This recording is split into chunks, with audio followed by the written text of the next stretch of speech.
Hi, Tamal. Thanks for coming on the show. Thank you.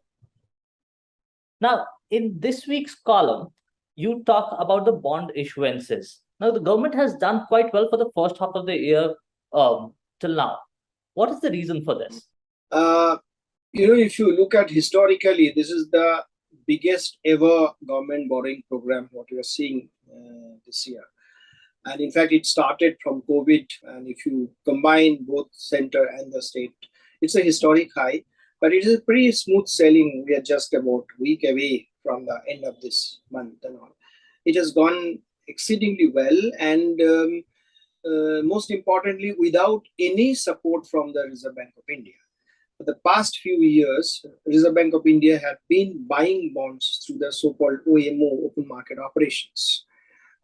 But this year, so what's happening? There are multiple reasons. One is this, for the past 2 years, increasingly the share of provident fund and pension funds has been increasing. It's been rising. So it's banks. It's not banks alone that takers. Provident fund and mutual provident fund and pension funds. They had been buying, but they have been buying now more. And second reason, of course, is this the corporate bond market. If you see this year, as we speak, I don't know the latest figure, but at least in the first quarter, it was negative. Yet another factor is that SDL, the state development loans, it's pretty low in the first half. So what happened is this: the government passed on money in advance last year to the states.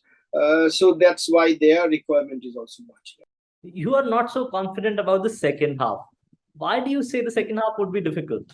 Well, there are multiple reasons. One is this: the SDL, which, as I said, state development loans, not a huge quantum has been raised. States will have to come back. The GST government has not been passing on the way it should have been. Second is, of course, corporate bond market is likely to take off. Bank credit pickup. As we speak, till August end, it's 15.5%, nearly 9-year high. So long, what was happening?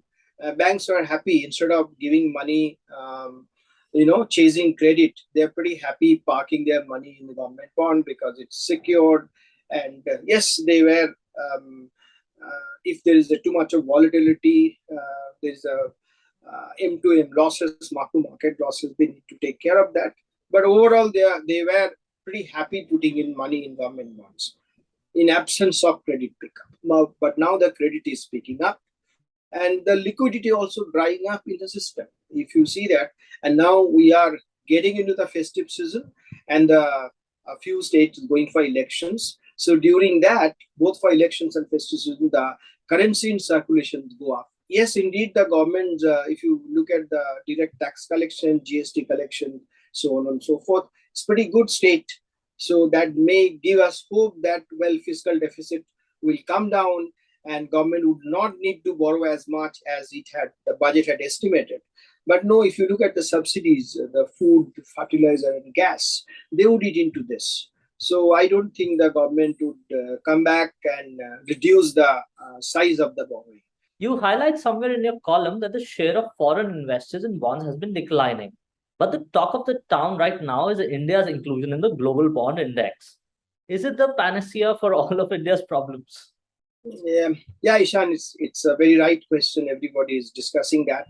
And every now and then it comes up, In fact, I remember 2014 when India had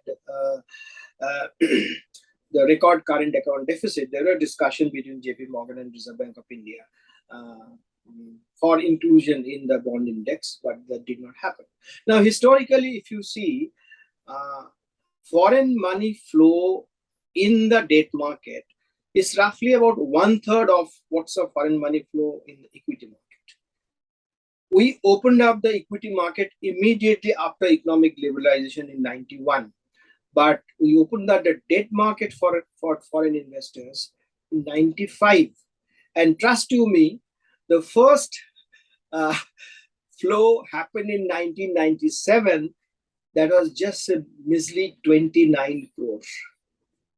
Okay, So that's the kind of thing. Foreign investors, we have never been able to attract foreign investments to debt. Now we are trying to. There have been discussions. Yet again, it's in the news. But India is not a free market for foreign investors because there are a lot of restrictions. How much you can invest in which paper, maturity, etc., etc. So you need to free up. You need to free this up. So that's a very critical part. I mean, like equity market, there's no restriction. They can put in any equity. Similarly, you have to do that. Right now, both for state development bonds as well as central bond, there are a lot of restrictions where they can put in money, how many years they can stay invested, so on and so forth. So discussions are on. You need to free up the market, and then we'll see the flow.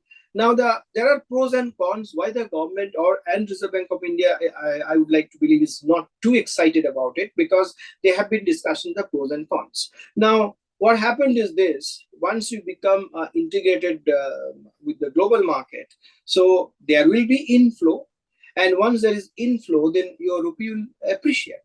But at the same time, for any geopolitical development, whether it is China, Taiwan, or whether it is Russia, Ukraine war, anything, there will be outflow. In that case, there will be rupee will be sharp depreciation. And of course, there will be impact on bond yield. So on the positive side, it will ease the burden on the banks because they are the primary buyers of the government bonds, apart from mutual funds, a bit. And retailization has never happened, even though we are trying to push it hard. But I would like to believe it's not even 1% retail participation. So it's banks, provident fund, and insurance. They are the primary buyers. And then you have mutual funds and a few others. So it will ease the burden on the banks. But on the other side, as I said, inflation targeter, a flexible inflation targeter, Reserve Bank of India, would need to go back to its multitasking also, managing the rupee. So it's not if you ask me, it's not a panacea. Thanks, Tamal. Thanks for coming on the show again. We hope to see you next week. Thank you. Thank you. If you like this video, share it and subscribe to Business Standard. For more news, views and insights, log on to www.business-standard.com. Do also follow us on YouTube, Twitter, Facebook, Instagram, Telegram and LinkedIn. I am the blue of the limitless sky. I am the inspiration that led success soar high. I will achieve, I will fly high. I am the I in SBI. I'm backed by the nation's trusted bank, SBI, the banker to every Indian.